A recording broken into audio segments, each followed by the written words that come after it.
fruit snack ideas mga besh para sa 6 months and 1-year-old babies natin. Kasi mas maganda yung prutas kasi may mga vitamins, rich in vitamins. Meron tayo ditong isang kiwi, pear, blueberry, 5 pieces of blueberries, and 3 pieces of raspberry. Ayan. Hinugasan ko na siya ng mabuti, tapos kinat ko na. Mas importante talaga na sa pag-prepare ng pagkain ng bata ay malinis.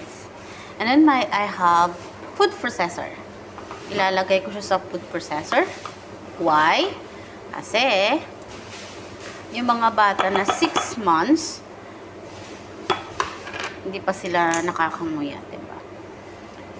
So, dudurugin natin siya sa food processor.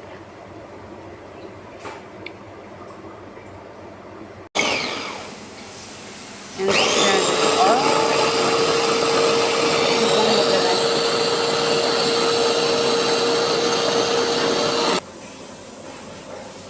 tapos yung texture niya ganun. Ayan. Yung texture niya. Ayan. Okay.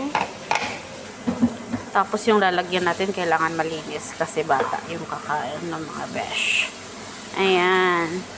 And ready na. Good for 6 months to 1 year.